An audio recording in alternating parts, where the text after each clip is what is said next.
Have you ever had one of those days where everything feels heavy, even though nothing huge has gone wrong? Where your heart feels tired for no reason, where the smallest words hurt deeply and even silence feels loud? Why do these feelings come without warning? And most importantly, how do we stop them from pulling us under? Imagine carrying a small cup of water in your hand. At first, it feels like nothing, but what if you hold it for hours or all day? Slowly, it begins to ache, not because of the weight, but because of how long you've held it. This is how emotional pain works. It's not always about how big the pain is. Sometimes it's about how long we hold it without putting it down. If you're watching this right now, there's a chance you're holding something invisible yet heavy: disappointment, loneliness, guilt, or just pure exhaustion for trying to stay strong. Buddhism offers something rare in moments like these. Not false promises, but gentle truths. In this video series, you'll hear those truths in a way that doesn't preach, but helps you breathe again. Welcome to Wisdom Woven, a place where ancient Buddhist insights are shared in a way your heart can understand. We know you didn't land here by accident. So before we begin, we kindly ask you, if this video makes you feel even a little lighter, don't just leave quietly. There's so many views on this channel, but only 0.2% subscribe. So please like, comment, share, and subscribe to our channel. It means the world and helps us keep creating peaceful spaces like this for others too. Now let us begin gently. In Buddhism, the Buddha never said life would be perfect. In fact, the very first truth he shared was about dukkha, the natural suffering that comes with life. But he also shared the way out. Feeling down isn't a failure. It's part of the human path. Even monks cry. Even wise ones feel lost. But the difference is they sit with the pain, not in fear, but in understanding. They breathe through it. They don't run from it, nor do they judge it. They know it's like a wave. It rises, it crashes, and then it goes. This is the heart of Buddhist wisdom. To feel what we feel without becoming it. To know that even the worst night ends in light. To realize that nothing, not even sadness, is permanent. So stay with us. Part by part, this series will offer you not just words, but a way to see your sorrow differently. Not as something broken, but as something beautifully human.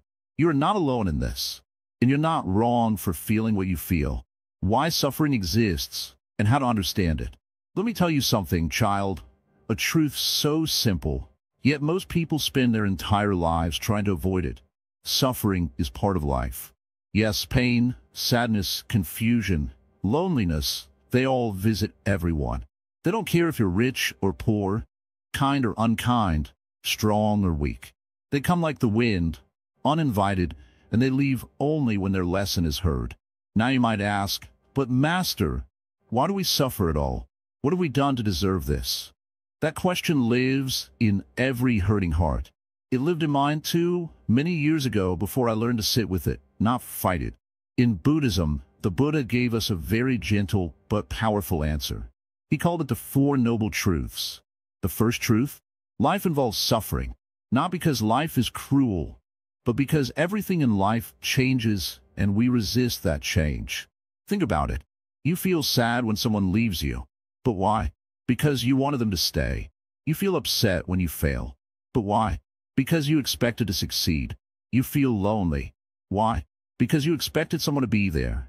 In all these moments, the pain isn't only in what happened. It's in the expectation that it should have been different. This is what Buddhism means when it talks about suffering. Not just physical pain, but the mental ache that comes when we want things to be other than what they are. Let's look deeper together. Imagine a man walking on a hot summer day. The sun burns his skin. He feels thirsty, tired, and annoyed. That's the first arrow, the natural pain of the moment. But then he starts to complain. Why is it so hot? This is unfair. I hate this. That's the second arrow, the suffering created by his reaction. Buddhism teaches us we can't always stop the first arrow, but we don't need to shoot the second. Suffering grows not just from pain, but from the stories we tell ourselves about that pain. You may be feeling down right now because something happened, a breakup, a failure, a betrayal. Those events sting, but the suffering multiplies when you start saying, "This always happens to me," or I'll never be happy again, or I'm not good enough. These thoughts are the second, third, and fourth arrows. You are hurting, yes, but also wounding yourself with your mind. You don't need to do that anymore. Come sit with me. Take a breath. Deep, long, and kind. Let your body soften just a little. Feel your shoulders. Are they tight? Drop them. That's it. Now feel your chest. Is it heavy? Let be. Don't force it. Just notice it. This is where healing begins, with noticing without judgment. You see, child, our minds are always running. Thinking, remembering, regretting, fearing. But we're never taught how to sit with ourselves. Buddhism is not a religion of fear or punishment. It's a way to be gentle with your own heart. When the Buddha sat under the Bodhi tree, he didn't escape suffering. He saw it clearly, and he understood it. That's the second noble truth. Suffering has a cause, and that cause is attachment. We cling to people, to outcomes, to our ideas of how life should be. We hold too tightly, and then when life moves, as it always does, we feel like it betrayed us. But life didn't betray you. It just moved. Let me tell you a small story. There once was a monk who carried a beautiful clay bowl. It was a gift from his teacher. He loved it dearly and kept it clean and safe. One day, while walking, he tripped. The bowl fell and shattered into 100 pieces. The young monk wept. He cried not only for the bowl, but for what it meant to him: love, memory, connection. His teacher came and asked, "Why do you cry?" The monk said, "It was precious to me." The teacher replied gently, "Ah, but did you ever believe it would last forever?" The monk was silent. "You see," the teacher continued, "the bowl was always temporary. You just forgot. This story is not about a bowl. It is about all things in life, people, situations, even emotions. When we forget that everything changes, we suffer. But when we remember, we begin to loosen our grip. This is not to say, don't love. No, love deeply. But know that love, too, changes shape. It grows, fades, returns. It's not a stone, it's a river. So then what do? We stop clinging. We start watching. We observe our thoughts without fighting them. We allow sadness to sit beside us, like an old friend who's just passing through. We stop saying, "Why is this happening to me?" and start asking, "What is this trying to teach me?" That's the beginning of wisdom. The third noble truth is this: there's an end to suffering. Yes, it's not permanent. Just as joy comes and goes, pain also rises and falls. No feeling lasts forever. Have you ever cried yourself to sleep and still smiled the next morning at something small? A bird, a child, a memory? That's proof. Sadness doesn't live forever. The fourth noble truth: there's a path, a way to walk. It's called the Eightfold Path, and we'll talk more about that later in this journey. For now, just know you're not helpless. There's a way forward, even now. So what should you do when you're feeling down? First, stop blaming yourself for being human. Your sadness is not a mistake. It is a signal, a soft bell ringing within you, asking you to pause. Second, listen to that bell. What is it asking for? Rest? Honesty? A change? A letting go? Third, breathe slowly, as if you were telling your body, "I am here. I am listening. Ikare." Fourth, remember this: even the Buddha had to suffer before he awakened. He wasn't born peaceful. He sat with pain. He watched it. He understood it. And then he was free. You don't need to run from your feelings. You just need to sit with them long enough to see what lies underneath. Often, it's something very gentle, a wounded part of you waiting for kindness, not judgment. Suffering, you see, is not the enemy. It's the teacher. And you, child, are the student, already learning, already growing just by being here, listening and breathing. So tonight, if your heart feels heavy, let it be heavy, but also let it rest. Don't force yourself to be cheerful, but do remind yourself, this too shall pass, because it will. And when it does, you will rise, softer, wiser, and more alive than ever before. Not because the world changed, but because you did. Let's continue this path together. There is more light ahead, and always more peace than you expect. Letting go, the art of emotional release. Come closer, child. Sit with me. Let the world grow quiet for a while. You've carried enough. Your shoulders have been strong for too long. Your mind has been racing. Your chest has been heavy. In your eyes, I see they've held back more than just tears. It's time we talk about letting go. Now, don't be afraid of that phrase. Letting go. I know it sounds like losing something, like giving up, like surrender. But what if I told you that letting go isn't about losing anything important? It's about finally dropping what was never yours to carry. Letting go doesn't mean you stop caring. It means you stop clinging to things that hurt you. You see, child, most of the pain in your heart doesn't come from what happened. It comes from the holding on. Like someone clutching a sharp knife, the tighter you hold, the deeper it cuts. And yet we hold. We hold old words, old wounds, people who left, regrets we can't change, and futures we can't control. But what if you simply loosen your grip? Let me tell you a small story. There was once a young monk who came to his master, angry and sad. "Master," he said, "my friend betrayed me. He left me when I needed him. I trusted him with everything." The master listened quietly and then asked the monk to carry a heavy sack of stones on his back. "Walk with this all day," the master said. By evening, the young monk returned, exhausted. "Why did you ask me to carry this?" he asked. The master smiled and said, "You were already carrying something heavier, your anger, your disappointment.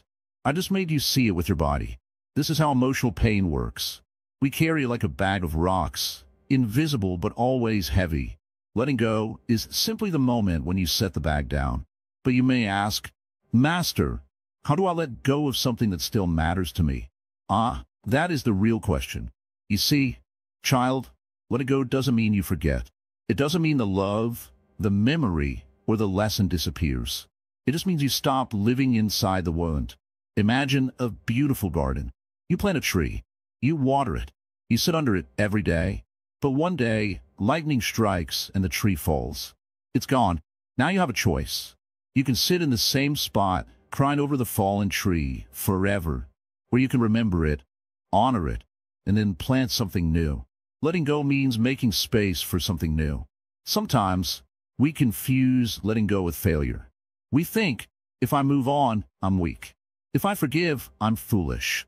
If I stop fighting, I'm giving up. But let me ask you this. Who is stronger?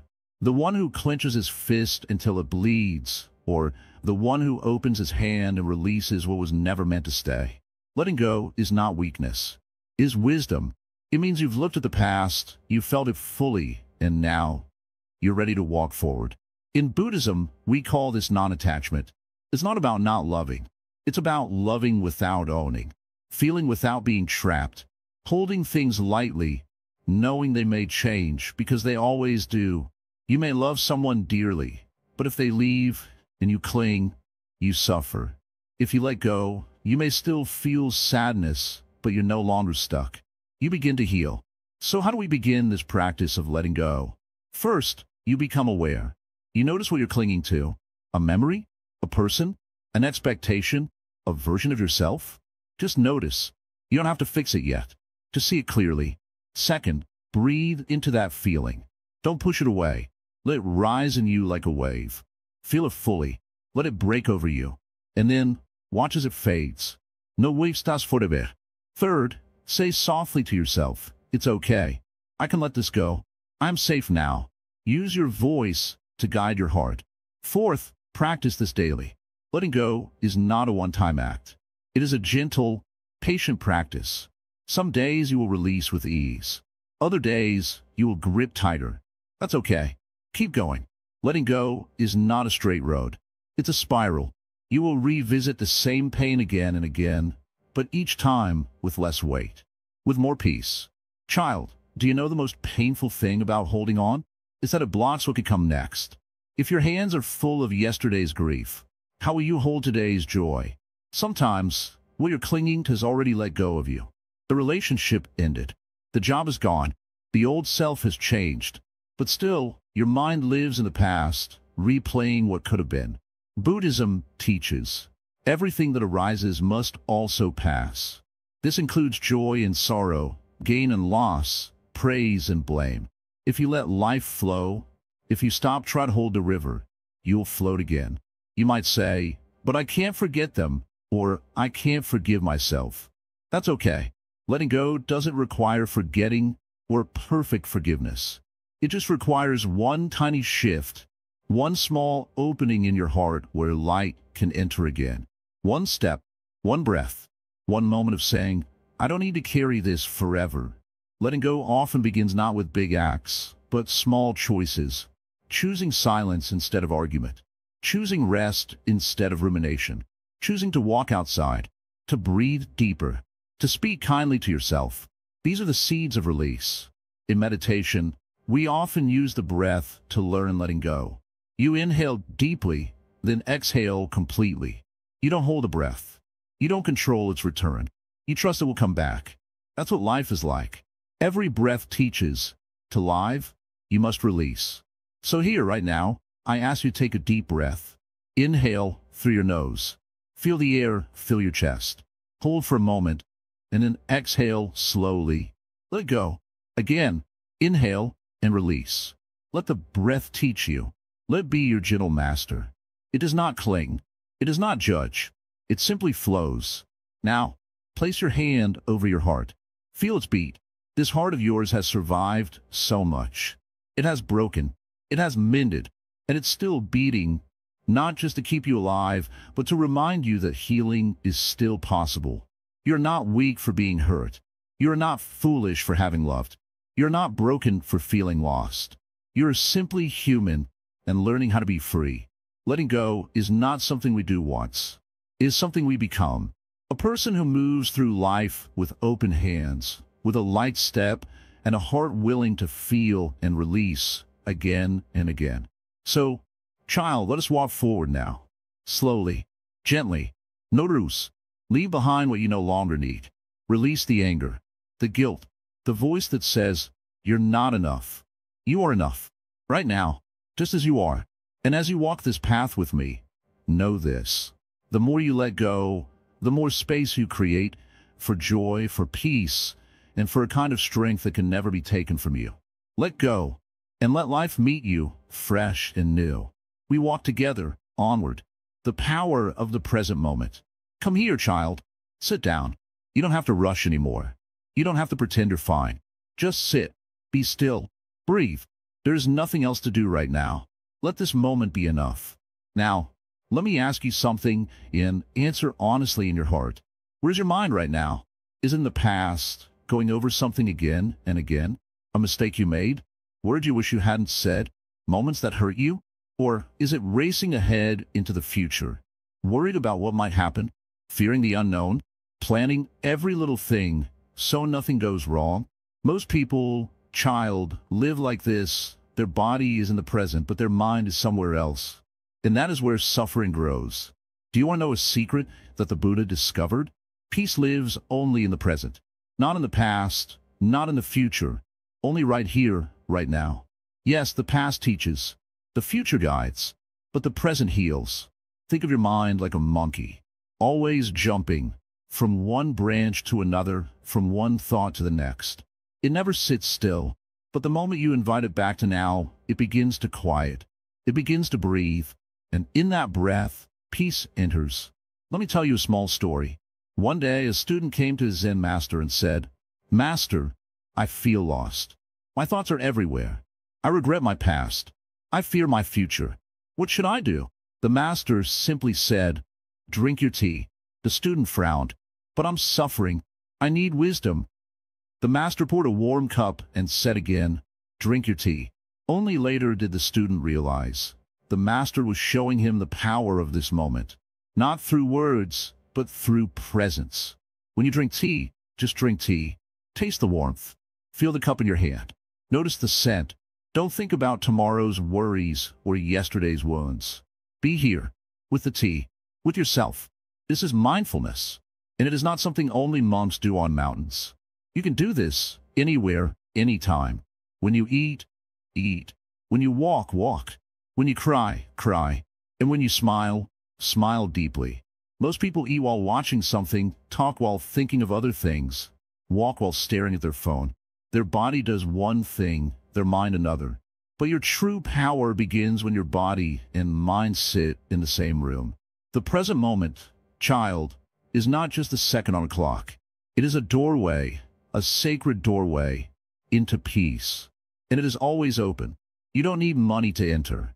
You don't need a perfect life to enter. You don't need to be anyone special. You just need to notice. Try it now. Look around. What do you see? The soft light in the room? The shape of your hands? The sound of your breath? Be with it. Now feel your breath. In and out. Don't try to change it. Just notice. That breath has been with you since the moment you were born. It never left. Even when people did. Even when your heart broke.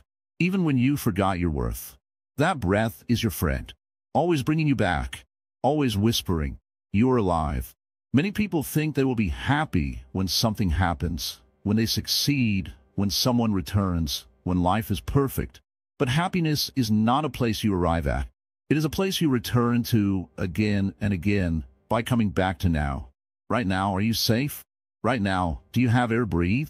Right now, is there something beautiful nearby? A bird, a flower, a gentle sound? If yes, then you already have a seed of peace inside you. You don't need to chase it. You just need to sit still long enough for it to bloom. Let's look at a tree. A tree doesn't worry about yesterday's wind or tomorrow's storm. It stands. It sways. It breathes. Right now. It gives shade now. It grows now. Why can't we be like that tree? Because our mind is too loud. But there's a way to quiet it. Not by force, but by attention. You gently guide it back, again and again, like a kind parent with a restless child. Come back, you say. Come back to now. Even if your life feels broken, even if your heart is aching, the present moment still holds healing. Not because it solves all your problems instantly, but because it gives you space to breathe, to feel, to be. And in that space, you become stronger. In Buddhism, we often say the past is memory. The future is imagination. The present is the only real thing. Most of your worries are about things that are not happening right now. They live in your mind like shadows. But the light of now can melt those shadows away. Come back. Come back again. This is your practice. Not to escape your life, but to fully enter it. Feel your feet on the ground. Feel the temperature on your skin. Listen to the world around you. All of this is real. All of this is now. And in this now, there's a quiet kind of joy. A soft peace. A deep truth. You are alive. That is enough. Even if everything else is uncertain, this breath is certain. Even if tomorrow is cloudy, this moment is clear. Even if you've made mistakes, this second is new. Let the present moment be your anchor. When the mind runs wild, come back. When the heart feels heavy, come back. When the world spins fast, come back. Not with judgment, not with pressure, but with kindness. Hello, breath, you say. Hello now. I'm here. This is meditation. Not sitting like a statue, not emptying your mind completely, but returning gently over and over to now. And in this returning, you grow. You learn that life is not about chasing big moments, but noticing small ones. The laughter of a friend, the warmth of sunlight, the stillness in your room, the taste of fruit, the comfort of silence. These are all gifts of the present, and they are always waiting. So next time you feel lost, pause. Feel your breath. Look around. Be here, because here is where life happens. Here is where healing begins. Here is where you find yourself again. No matter how far you've gone, the path always brings you back to now. Walk gently, child. Breathe slowly. Let the present moment hold you like a warm blanket on a cold night. You are safe here. You are enough here. You are home, finding peace through impermanence. Come, child. Let's sit again. Let the dust settle. You've come far already. You've listened with a heart wide open. I see that. I honor that. Now, let me tell you one of the most powerful and peaceful truths Buddhism has to offer. Something that can ease your pain if you understand it not just with your mind, but with your heart. Everything changes. Nothing stays the same. And that is not something to fear. That, child, is your freedom. In Buddhism, we call this truth anicca, impermanence. It means that nothing in this life, no feeling, no moment, no person, no thought, no success, no sorrow, will last forever. Everything is always shifting, moving, transforming. At first, this may sound sad, but Master, you may say, if everything changes, what can I hold on to? What can I trust? But let me ask you something in return. If the pain you're feeling right now, the sorrow in your chest, the tightness in your mind, if that too is impermanent, doesn't that bring a little light into the darkness? Nothing bad lasts forever. Not even this. Isn't that a beautiful gift? Come, let's look at nature. The seasons change. Spring doesn't last, but neither does winter. The tree sheds its leaves, not in sadness, but in preparation. The river keeps flowing. It never clings to a drop of water. It moves forward softly, constantly. You're like the river, child. You were never meant to stay stuck. You were never meant to hold on to everything. You were made to feel, to flow, to grow, to release. So why do we suffer so much? Because we try to hold on to what is meant to pass. We cling to people, to moments, to dreams, to versions of ourselves that no longer fit. We beg for life to stay the same. But life, like the wind, like the tide, doesn't listen to begging. It moves. And when we fight that movement, we feel pain. You may be hurting now because something changed. Someone left. A phase ended. A door closed. And you weren't ready. It felt too fast, too sudden, too unfair. But the truth is, nothing was ever promised to last. A Zen saying goes, the flower falls even though we love it. The weed grows even though we do not. Things come, things go, and peace arrives when we stop arguing with that. Let me tell you a small story. A monk was once walking through a field when he spotted a beautiful flower blooming alone. He sat beside it for a long while, admiring its color, its scent, its perfect shape. The next day, he returned, and the flower had wilted. Another student, seeing his sad face, said, "Master, did the flower die?" The monk smiled and replied, "No, child. It just changed, and I'm grateful I saw it all." This, child, is how we must see life. Not as something we must keep, but something we must appreciate while it's here. When you understand impermanence deeply, you stop demanding permanence from things that were never built to last. You stop expecting people to stay the same, emotions to stay sweet, situations to stay comfortable. Instead, you begin to cherish now. You look at a loved one and think, one day I may not see them, so I'll see them fully today. You feel a moment of joy and think, this won't last forever, so I'll breathe it in deeply. Even sorrow becomes softer because you know it too will pass. This is the wisdom of impermanence. Not fear, but awareness. Not loss, but gratitude. So many people suffer not because they lose, but because they expect everything to stay. But a cloud doesn't stay. A sunset doesn't stay. A laugh doesn't stay. Neither does pain. And this is good, because it means every breath is a new beginning. Every morning is a fresh page. Every sorrow has an end, and every wound can heal.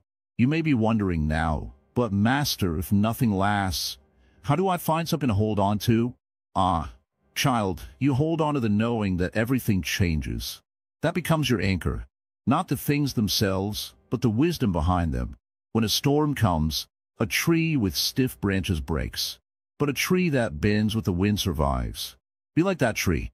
Don't break under life's storms. Bend, flow, sway with grace. Say to yourself often, this too will change. Not as a way to escape, but as a way to stay gentle. When you're sad, say it softly. When you're happy, say it with wonder. When you're stuck, say it with hope. Let it be a whisper in your soul, reminding you that life is a movement. Life is a dance. And you, dear one, are a dancer. Not because you control the music, but because you learn to move with it. Now, take a deep breath. Inhale and exhale. Let that breath go. You cannot hold it forever, but it nourished you while it stayed. That's how life is. Everything is borrowed. Nothing is owned. The people you love, the dreams you chase, even your own body, all are gifts. Treasures on loan. And knowing this makes them more sacred, not less. So treat each moment as precious. Say what you need to say. Love while you can. Cry when you must. Laugh when it rises. And when the moment passes, bow your head with gratitude. Let go, not because it didn't matter, but because it did. When you live like this, impermanence stops being a threat. It becomes a teacher, a guide, a soft voice saying, look closer, feel deeper. Don't miss this moment. It won't come again. Child, peace does not come from holding tighter. It comes from holding lighter, from living with open hands, open eyes, and an open heart. And when you finally understand impermanence not as an enemy, but as a truth, your suffering begins to soften. Your fear begins to quiet. And a new kind of strength is born. Not the strength to control life, but the strength to trust it. You're not here to freeze time. You're here to walk through it with grace. Let the seasons change. Let the leaves fall. Let the moon rise and fade. Let your heart feel and release. And most of all, child, let yourself change too. Because you will. Because you must. And in that change, if you walk with awareness, you will find something stronger than anything that stays. Peace that moves with you. Love that doesn't cling. And a heart that blooms again and again, no matter what. The middle way, balance over extremes. Come sit beside me, child. Let the world grow quiet again. You've been walking a long road. Your feet are tired. Your heart has carried so much. But today, let's not talk about pain or joy. Let's talk about balance. Not the kind of balance that looks perfect from the outside. Not the kind that means doing everything right. No, I mean the kind of balance that lives deep inside. The balance that brings peace even in the middle of chaos. May I be happy. May I be peaceful. May I be free from suffering. Repeat that with me now. May I be happy. May I be peaceful. May I be free from suffering. Say it again, not with pressure, but with love. These are not just words. They are seeds. And each time you say them, you water your own heart. But compassion does not stop with the self. It grows outward, first to those you love, then to those you know, and even, yes, even to those who have hurt you. You may say, but Master, how can I be kind to someone who caused me pain? Ah, child, that is not easy, but it is powerful. Understand this. Compassion does not mean you agree with someone's bad actions. It does not mean you forget or allow harm again. No, true compassion sees clearly. It says, I understand you are suffering, and that's why you acted that way. I still choose not to carry hate in my heart. When someone hurts you, they're often hurting themselves first. Their anger, their cruelty, their lies, they all come from their own inner pain. That doesn't excuse them, but it helps you release the burden of revenge, of bitterness. And that, child, is how you become free. There's an old teaching. Hating someone is like drinking poison and expecting the other person to die. It only harms you. But forgiveness, and the compassion behind it, is like dropping a heavy rock you've carried for years. Suddenly, you can walk again, breathe again. That's not weakness. That's healing. Let me give you a small practice. Try this today. Sit quietly for a few minutes. Place your hand on your heart. Say softly, may I be kind to myself. Then think of someone who is suffering, maybe a friend, maybe even someone you don't like. Say, may they find peace. May they be free from pain. You don't have to feel it fully at first. The heart learns slowly. But just saying the words, that's the first step. Compassion can look very small on the outside. A kind word, a silent prayer, a moment of patience. But inside, it shifts mountains. And sometimes, child, the one most in need of compassion is the one you see in the mirror. When you feel lost, give yourself comfort. When you feel unworthy, speak to yourself gently. When you feel like giving up, remind yourself, even now, I am doing my best. In Zen, we often say, there is no path to compassion. Compassion is the path. That means you don't need to wait until you're good enough or healed enough to be kind. You begin where you are, broken, confused, tired. You offer kindness, and in doing so, you begin to heal.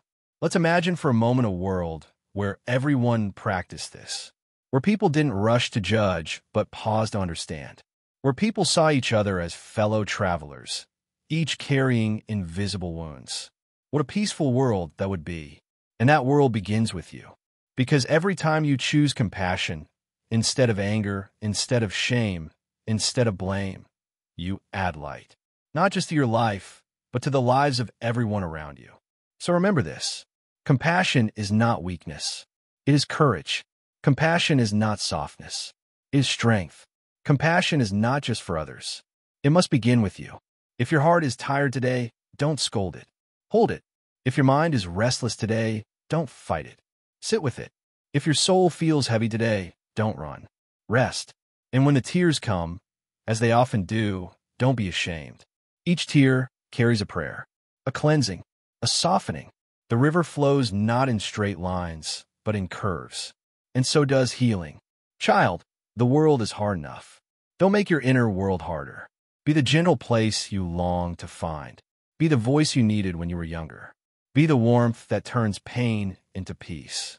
Let's keep walking, step by step, with kindness as our guide and compassion as our lamp. You are not alone, and you are more lovable than you've ever believed. Stay close to that truth. Let it bloom in you like spring after a long winter. Because no matter how dark the night feels, compassion is always the first light of morning. The true nature of happiness, beyond external things. Come closer, child. Sit quietly with me again. Let us talk about something very important, something everyone in this world is searching for, but few truly understand. That is happiness. You might be thinking, Master, I want to be happy. But sometimes happiness feels so far away, like a bright star I can never reach. That feeling is very common. Many people spend their whole lives chasing happiness outside themselves, in things, in people, in success, in praise.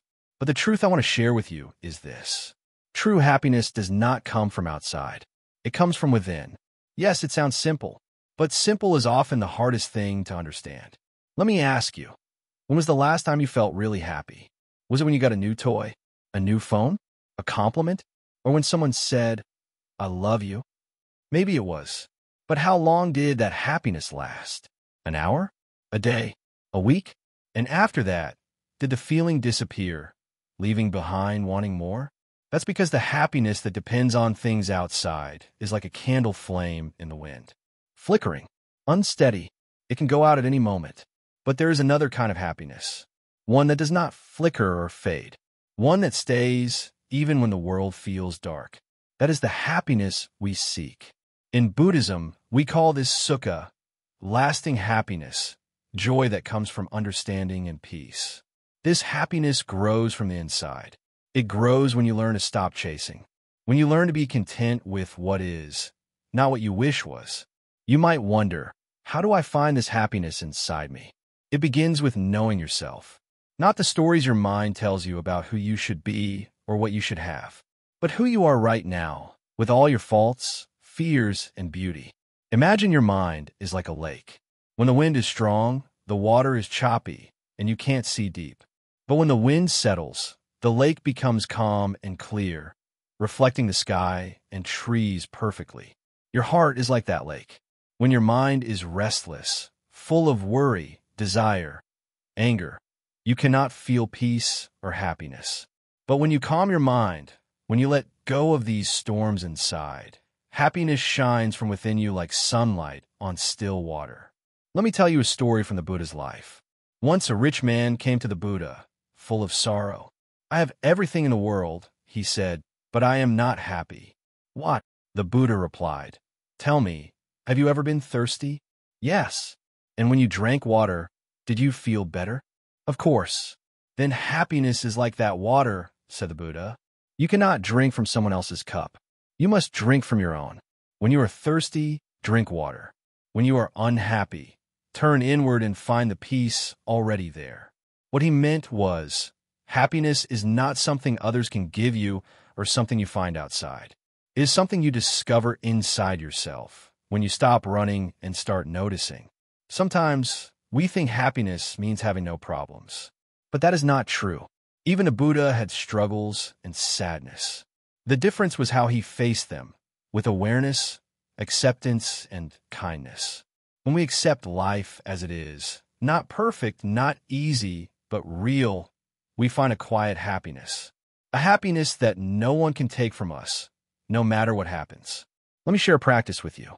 When you wake up, before you rush into the day, sit quietly and say to yourself, may I be happy.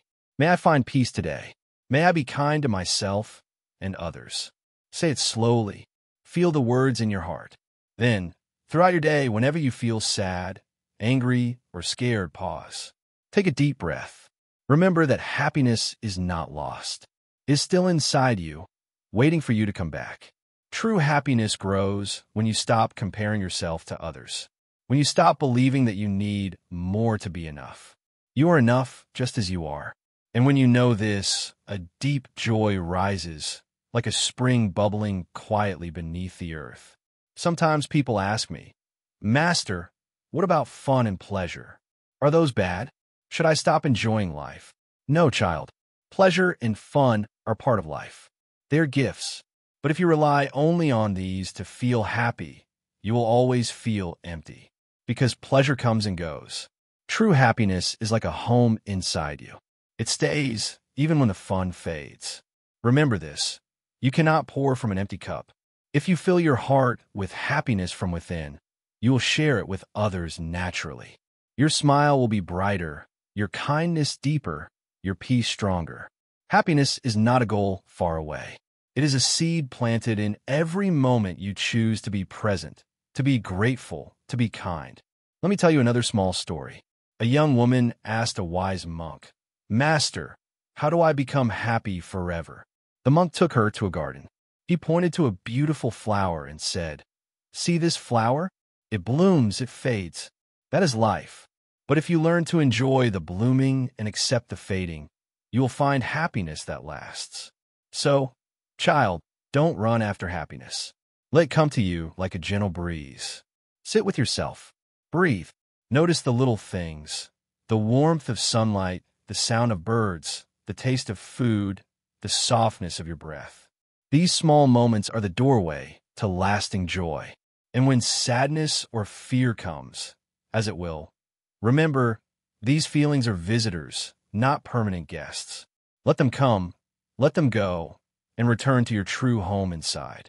Happiness is not perfect. It is not always loud or bright. Sometimes, it is the quiet peace that sits with you in the darkest night. Let that peace grow in you. And know this, you are worthy of happiness. You are worthy of love. You are worthy of peace. No matter what your mind says, no matter what your past was, no matter what the world tells you, true happiness is your birthright. It is waiting for you right now. So breathe deeply, smile softly, and welcome happiness home, because it has never left. It was always inside you. Let go of control. Trust the flow of life. Come, child. Let's sit again. Listen to the sound of the wind. Can you hear it? It comes and goes. It moves the trees, the leaves, even the tiny blades of grass. But can you catch the wind in your hand? No, you cannot. And just like the wind, there are many things in life that you cannot hold or control. Today, I want to speak to you about something that creates much pain in people's lives, the need to control everything. Most people don't even realize they're doing it. They try to control their future, control how others see them, control how life unfolds, control emotions, control success, control relationships. But life, child, is not a machine to be controlled. Life is more like a river. It flows on its own. It curves, it changes, it deepens and rises. And just like you cannot stop the river with your bare hands, you cannot stop life from moving the way it does. This truth may feel frightening at first. But Master, you may say, if I don't control my life, won't everything fall apart? But that's just the voice of fear. The truth is this. You never had full control. You only believed you did. You didn't choose where you were born. You didn't control the weather, your body's aging, or the actions of others. And yet, here you are, still breathing, still walking, still able to find peace. You see, control is an illusion, and holding on too tightly only brings suffering. Let me give you a simple example. Imagine you're holding sand in your hand. If you keep your hand open, the sand stays. But if you squeeze your fist tightly, trying to hold it better, the sand slips through your fingers. That is how life works. When we hold too tightly, we lose more. We lose peace. We lose trust. We lose the beauty of this moment. Letting go does not mean giving up. It does not mean being careless. It means trusting trusting that life knows what it's doing, even when you don't understand it. In Buddhism, we call this deep trust surrender, not to weakness, but to wisdom.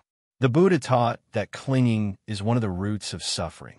Clinging to control, clinging to expectations, clinging to should be and must be. And the way out is to loosen your grip. Now let me tell you a small story. There once was a man stuck in a river, caught in a strong current. He panicked, thrashed around, tried to swim against it. He exhausted himself and nearly drowned. Then an old monk who watched from the riverbank called out, "Stop fighting the river! Float!" The man listened. He stopped resisting. He lay on his back and let the water carry him. And slowly, gently, the river brought him to the shore. You see, the river was not his enemy. His struggle was. Life is like that river. If you stop fighting it, if you float with trust, it often carries you exactly where you need to go. But to float, you must let go. Let go of needing to know every answer. Let go of needing to be right all the time. Let go of how things should be. Let go of the past you couldn't change and the future you can't control. Letting go doesn't make you weak. It makes you free. You may ask, but how do I let go, Master? Letting go is not a one-time action. It's a practice done moment by moment. Here is a gentle way to begin. Notice when you're trying to control. Ask yourself, am I forcing something right now? Am I trying to make life fit my idea? Breathe. Take a deep breath. Feel it move through you. Each breath is a reminder. In and out. Nothing is held forever. Say quietly, I release this. I trust life. Even if part of you is afraid, speak those words kindly. Repeat them. You may not feel the release immediately, but keep practicing. You might be trying to control someone you love, trying to change their thoughts, their path, their choices. But remember, child, love is not control. Love is space, trust, freedom. If you hold someone too tightly, they cannot breathe. But if you open your heart, they can grow. And they may stay not because you held them, but because you didn't. You may be trying to control your future, afraid of what will happen, making plans and plans and plans. But life doesn't follow plans. Life follows its own wisdom. It rains when it wants. The sun sets when it must. And flowers bloom when they are ready, not when you order them to. Letting go is trusting that whatever comes, you will meet it with courage and grace. Even your emotions, they are not yours to control. You can't stop sadness or fear from rising, but you can choose how you meet them. Like clouds passing through the sky, let them come. Let them go. The sky does not fear the storm because it knows the storm will pass. You're like the sky, wide, deep, still. Storms may come, but they are not you. Don't confuse temporary chaos with permanent truth. Let me tell you another story. A young monk once complained to his master, "My mind is noisy. I want to control my thoughts." The master took him to a still lake and threw in a large stone. Ripples spread. Then the master said, "Try to stop the ripples." The monk waved his hand in the water, only creating more ripples. The master smiled and said, "Sometimes the way to stop the ripples is to do nothing. Just let the water settle on its own." So it is with your mind, your life, your heart. Let things settle. You don't have to fix everything. You don't have to know everything. You just have to be here, present, open, trusting. Let go of the rope you're pulling so hard. You might find that the only thing it was holding was your suffering. Child, this is the path of the wise. Less controlling, more accepting, less forcing, more flowing.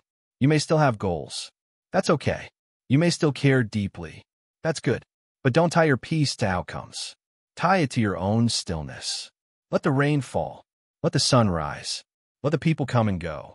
You stay steady like a tree, not by gripping, but by rooting into trust. Repeat this quietly whenever your heart feels tight. I don't need to control everything. I just need to trust the flow of life. I will walk with awareness and let things be. You'll be surprised how light life becomes when you stop carrying the need to manage every piece of it. And slowly, without even realizing it, you'll start to feel peace. Not because life got easier, but because you let go. Let go, child. Float, and let the river carry you home. You are not your thoughts, the path to inner freedom. Come again, child. Sit down with me. Let your shoulders drop. Let the breath come slowly. There is nothing to do right now, nothing to prove, nothing to fix. Just listen like the earth listens to the rain, quietly, fully. Today I will speak to you about something very, very important. Something that, if you understand it even a little, can change your life completely. You're not your thoughts. Yes, child, you heard me clearly. You're not your thoughts. Most people live as if they're their thoughts. Whatever the mind says, they believe it. They follow it. They fight it. They fear it. But this is like a bird following its own shadow, thinking it is real. The shadow moves, yes, but it is not the bird. Your thoughts are like shadows. They move with your feelings, with your moods, with your memories. But they are not you. Let me explain. When you are happy, your mind says, life is good. I could do anything. When you are sad, it says, I'm broken. Nothing will ever work. When you are afraid, it whispers, something bad is coming. You can't handle it. But look closely, the same mind says all these things. It changes, shifts, flips sides. If your thoughts were truly you, would they keep changing so fast? No, child. Your thoughts are like passing clouds. But you, your awareness, is the sky. Do you understand? Let me tell you a story. There was once a young man who went to a Zen Master and said, Master, my mind never stops talking. It tells me I'm not good enough, that I'll fail, that I'm worthless. How do I silence it? The Master handed him a glass of muddy water and said, Hold it still. The young man stood quietly. After a while, the mud began to settle, and the water became clear. The Master said, That is your mind. When you stop stirring it, clarity comes. So many of our thoughts are just mental noise, echoes of fear, leftovers of the past, worries about what hasn't even happened. The more we believe them, the more we suffer. Have you ever had a thought like, I can't do this. They don't care about me. I'll never be enough. Everything is going wrong. Now ask yourself, did that thought come from truth? Or did it come from pain, from fear, from a tired mind? Often, it is not reality that causes our pain. It is the story we tell ourselves about reality. If someone doesn't speak to us, we think they're ignoring me. But maybe they were just busy. If we make a mistake, we think, I'm a failure. But maybe we were just learning. Thoughts are not always true, and they're certainly not always kind. This is why in Buddhism, we practice something called mindfulness. Mindfulness means watching your thoughts, not fighting them, not believing all of them, just watching. Like watching leaves float down a river. You don't chase the leaves. You don't hold on to them. You just notice, there's a thought, and let it go. The more you do this, the more you begin to feel something incredible. Freedom. Freedom from judgment. Freedom from fear. Freedom from the storm in your own head. Let me guide you through practice. Close your eyes for a moment. Take a slow breath in and out. Now, just notice what thought appears in your mind. Maybe it's a worry, a memory, a plan. Now say to yourself, this is just a thought. I am the watcher, not the thought. And let it pass, like a cloud drifting across the sky, like a wave returning to the ocean. You're not the cloud. You're not the wave. You are the sky. You are the sea. Thoughts come and go. But your awareness, your presence, is always here. Even the Buddha had thoughts. Thoughts of hunger, of sadness, of doubt. But he learned not to be ruled by them. He saw them as they were visitors. Some thoughts are helpful. They guide us. They warn us. But many are just habits of fear. When we're young, we hear many things. You're too slow. You're not smart. You don't deserve love. And those voices become our thoughts. But they are not the truth of who you are. You, child, are not the voice in your head. You are the one listening. This changes everything. When a harsh thought comes, instead of reacting, you can say, my old friend doubt. I see you, and smile. When anxiety rises, you can breathe and say, this is just fear passing through. I do not need to follow it. When sadness speaks, you can hold it gently and say, I hear you. You may stay for a while, but you do not define me. This is the practice of inner freedom. Not silencing the mind, but no longer being trapped by it. Not believing every thought, but choosing which ones to feed. Let me tell you something beautiful. Your thoughts may be loud, but your awareness is deeper. Like sitting at the bottom of the ocean while the waves crash above. You feel the stillness beneath all storms. This is who you are, the stillness beneath it all. And when you return to this place again and again, the mind begins to quiet. Not because you forced it, but because you stop believing its every whisper. You stop feeding fear. You stop obeying doubt. You stop chasing every thought like it holds the answer. Instead, you rest. You watch. You breathe. You become free. Let me give you one more practice. Each day, sit quietly for 5 minutes. Close your eyes and watch your thoughts. Don't fight them. Don't judge them. Just notice them. And repeat softly, I am not this thought. I am the watcher. The more you do this, the more space you create. And in that space, peace is born. So, child, remember this. You're not your thoughts. You are the space they pass through. You are bigger than the fear. You are deeper than the noise. You're not broken. You are awareness, pure and whole. When the mind becomes your servant, not your master, you begin to live from a place of stillness, not stress. From peace, not panic. From wisdom, not reaction. You walk through the world with eyes open, heart calm, mind clear. Not because your thoughts disappeared, but because you stopped living inside them. You stepped out of the storm and into the silence that has always been waiting for you. So let the thoughts come. Let them go. But never forget, you are not the storm. You are the sky. This too shall pass, the secret of impermanence. Come again, child. Let us sit together in the quiet. The world moves so fast, doesn't it? Things come, things go. People come, people go. Emotions rise and then fall again. Nothing stays the same for too long. Today, I want to tell you a powerful truth, so simple and yet so deep that it can bring peace even to the most troubled heart. This truth is, everything changes. Everything that arises will pass. And this truth is not to make you afraid. It is to set you free. In Buddhism, this is called anicca, the law of impermanence.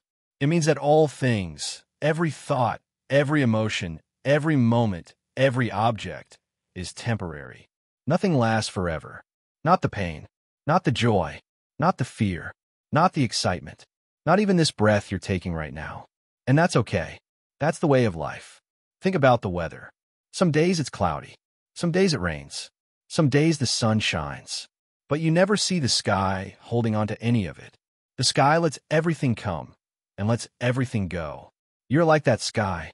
Let me ask you, child, how often have you said, this will never end? And then after some time, you noticed it did end. The sadness you felt, it passed. The anger you held, it faded. The storm inside you, it softened. It may have taken days or months or even years, but it passed, and it will pass again. Let me tell you a story. There was once a great king who asked his wise men, give me a sentence that will be true in all situations, when I'm happy, when I'm sad, when I'm winning, when I'm losing. The wise men returned with a small sentence. This too shall pass. The king wore it on a ring, and every time he felt overwhelmed, with joy or sorrow, he would read it. This too shall pass. Child, when you are hurting, remember these words. When your heart feels heavy, whisper them softly.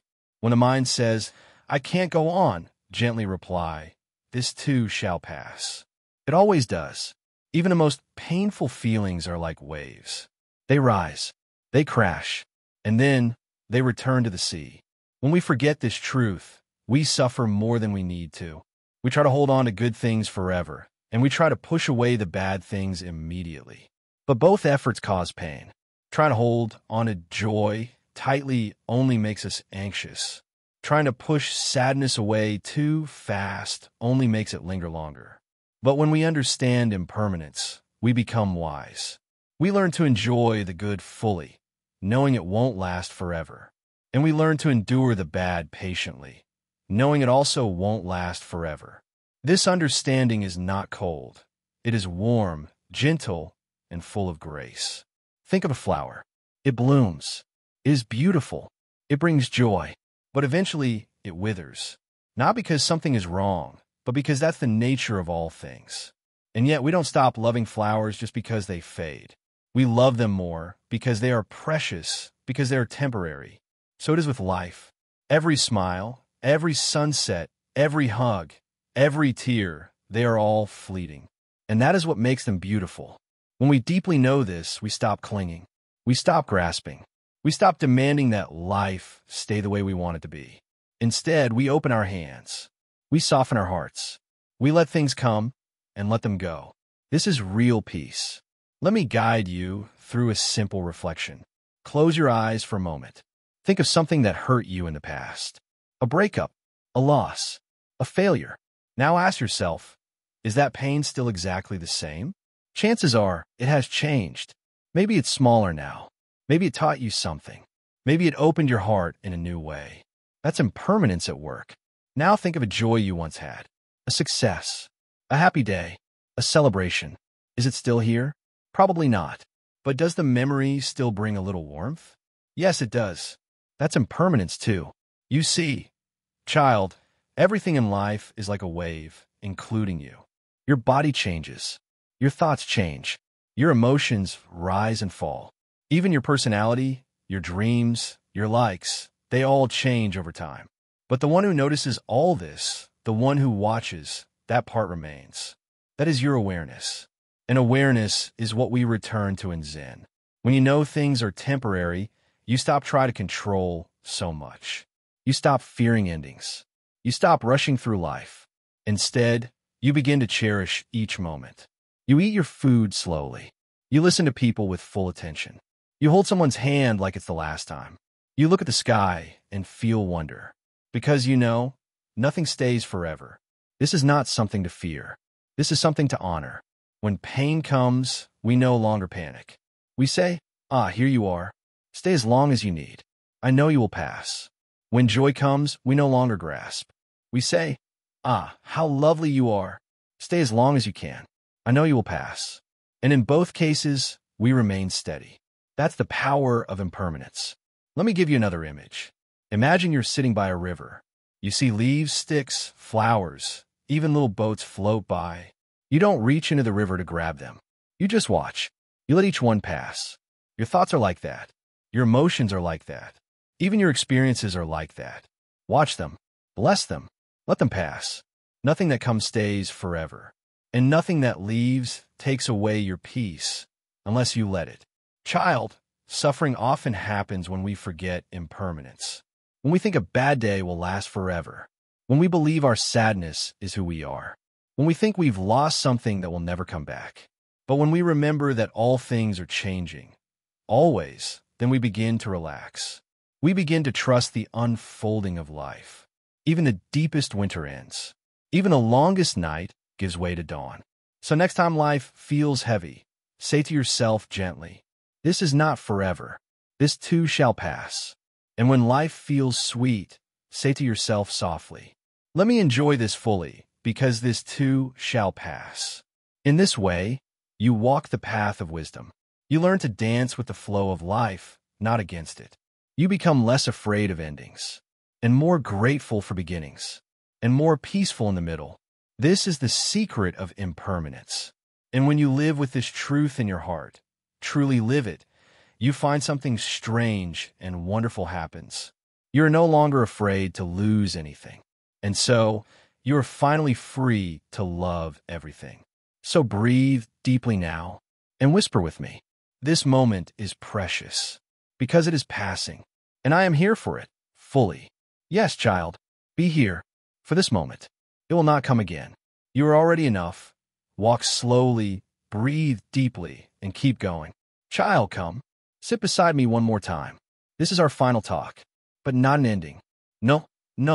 This is just a gentle bow to the journey we've walked together. Quietly, step by step, breath by breath. You come a long way. You may not see it yet, but your heart is different now. It's softer, stronger, more open, more awake. You came with pain, maybe with confusion, with questions. And now, you're leaving with something deeper than answers. You are leaving with presence, with peace, with yourself. So today, let me share with you the final and perhaps the most important truth. You are already enough. Yes, child, even with your flaws, even with your fears, even with your past, you are enough. You do not have to become someone else. You do not have to chase something outside yourself. You do not have to fix everything before you can feel worthy. Just sit here, breathe, and be. Because this you is enough. The world will keep trying to tell you otherwise. It will say, you need to be richer. You need to be smarter. You need to look different. You need to achieve more. You need to be liked. But all those voices are like wind passing through trees. Let them pass. Do not live your life trying to prove your worth. That is a race with no finish line. Instead, rest in your own being. You are alive. You are breathing. You are feeling. That is already a miracle. Let me tell you a story. There was once a small seed in a deep forest. All around were tall trees, oaks, pines, maples. The seed looked up and said, I'll never be like them. I'm too small, too weak, too slow. But the forest whispered, grow in your own way, little one. The oak became tall because it didn't rush. The pine stood firm because it didn't compare. The maple spread wide because it trusted time. So the seed did not rush. It took root. It soaked in sun. It drank rain. It stretched little by little. And one day, without even noticing, it became a tree. You're like that seed. Do not rush. Do not compare. Do not doubt your growth. It is happening, slowly, quietly, beautifully. In Zen, we do not speak of becoming. We speak of returning. Returning to what is already here. Returning to the breath. Returning to the body. Returning to this moment. Because everything you're seeking, peace, happiness, love, meaning, it is not far away. It is here, now, inside you. Yes, you may still have pain, still have wounds, still have longings. That's okay. Being enough does not mean being perfect. It means being real, and real things have cracks. That's how the light gets in. If you ever forget this, child, place your hand over your heart. Feel it beat. It beats without your asking. It beats through all your doubts. That is your life saying yes to you again and again, even when you say no to yourself. Now, let's remember everything we've learned together. You learn that sadness comes and it goes. You learn that you are not your thoughts. You learn to breathe through fear, to sit with pain. You learn to let go of control and trust the flow. You learn that happiness comes not from things, but from presence. You learn to be kind to others and especially to yourself. You learn that all things change. And now, finally, you learn you are whole just as you are. Isn't that beautiful? You don't need to walk faster. You don't need to shout louder. You don't need to have all the answers. You just need to keep walking. Slowly, gently, mindfully, with open eyes and a soft heart. That is the Zen way. That is the way of awakening. It does not come in big flashes or loud voices. It comes quietly, like dew on the grass, like light through the trees, like peace inside your chest. Let your life be simple. Wake up, bow to the sun, drink tea, smile at someone, work with care, rest when you're tired, cry when you need to, laugh when it comes, and always, always return to your breath. Inhale, exhale, again. That's all you need. You don't need to fix the whole world. You don't need to be anyone else. Your presence is enough. Your softness is enough. Your being here now is a gift. Let others chase. Let others rush. You, child, walk slowly. And if you ever feel lost, just sit still. The path will appear beneath your feet. The truth is, you've never really been off the path. You've just been learning to see it. And now, as we come to the end of this journey, I want to thank you. Thank you for listening. Thank you for sitting in silence. Thank you for walking beside me. I may be a Zen master in story, but you are the real master if you choose to awaken. The master of your own heart. The master of your own peace. The one who can bring light wherever you go, not by effort, but by presence. And remember, my dear child, there is so much love in this world, so much beauty, so much to feel, and all of it is yours if you just pause long enough to notice. So now go, live, breathe, be gentle, and shine quietly. But before you go, I ask only one thing from you. There are so many views on this channel, but only 0.2% subscribe. If this journey touched your heart, if it helped you feel lighter, softer, or more awake, then please like, comment, share, and subscribe to our channel, Wisdom Woven. Your support helps us bring more peace into the lives of others who may also be silently struggling. Let's build a gentle world together, one quiet heart at a time. And remember, you are loved, even in silence. You are enough, even when you feel broken. And you are never truly alone. Bow gently, breathe deeply, and walk on. Your journey continues, and I am smiling behind you.